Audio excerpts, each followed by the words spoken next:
ನಮಸ್ತೆ ಆತ್ಮೀಯರೇ, ನಾನು ನಿಮ್ಮ ಪ್ರೀತಿಯ ರಾಮಚಂದ್ರ ಗುರೂಜಿ. ಈ ವರ್ಷದ ಫೆಬ್ರವರಿ ಮಾಹೆಯ 26ರಂದು ಮಹಾಶಿವರಾತ್ರಿ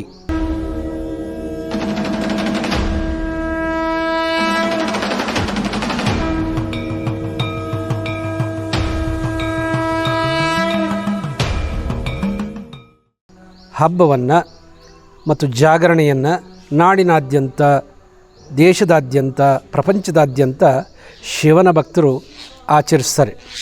ಈ ಮಹಾಶಿವರಾತ್ರಿ ವಿಶೇಷ ಇರುವುದು ಜಾಗರಣೆಯಲ್ಲಿ, ಅಂದರೆ ರಾತ್ರಿಯಲ್ಲೇ ಎಚ್ಚರವಾಗಿರುವುದು. ಈ ಜಾಗೋ ಅಂತಂದರೆ ನಿನ್ನ ಒಳಗಿನ ಪ್ರಜ್ಞೆಯನ್ನು ಜಾಗೃತಗೊಳಿಸು ಅನ್ನುವುದೇ ಅದರ ಮೂಲ ತತ್ವ.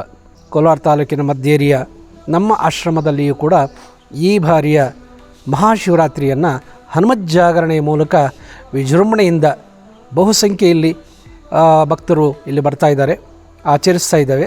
ತಾವು ಕೂಡ ಬನ್ನಿ, ತಮ್ಮ ಕುಟುಂಬದವ್ರನ್ನು ಕರ್ಕೊಂಬನ್ನಿ.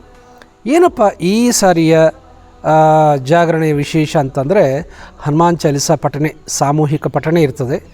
ಮತ್ತು ಬಿಂದುಶ್ರೀ ಅಂತ ನೀವು ಕೇಳಿರ್ತೀರಿ, ಡಿಂಕು ಅಂತ ಒಂದು ಪಪೆಟ್ ಶೋ ಮಾಡ್ತಾರಲ್ಲ, ಮಾತನಾಡೋ ಬೊಂಬೆ ಅಂತ, ಅವರು ಕೂಡ ಸ್ವಲ್ಪ ಕಾಲ ನಿಮ್ಮನ್ನೆಲ್ಲ ಮನರಂಜಿಸಲಿದ್ದಾರೆ. ಅದ್ರ ಜೊತೆಗೆ ವಿಶೇಷ ಏನಪ್ಪ ಅಂತಂದರೆ ರುದ್ರಹೋಮ 3ರಿಂದ, ಅಂದರೆ ಬೆಳಗಿನ ಜಾವ 3ರಿಂದ 5 ತನಕ ರುದ್ರಹೋಮ ಅಘೋರಿಗಳೊಬ್ಬರು ನಡೆಸ್ಕೊಡ್ತಿದ್ದಾರೆ ನಮ್ಮ ಆಶ್ರಮದಲ್ಲಿ. ಅದರಲ್ಲಿ ಕೂಡ ನೀವು ಭಾಗವಹಿಸಿ ನಿಮ್ಮ ಸಂಕಲ್ಪಗಳನ್ನು ಈಡೇರಿಸ್ಕೊಳ್ಳೋದಕ್ಕೆ ಅದೊಂದು ಅವಕಾಶ ಆಗುತ್ತೆ.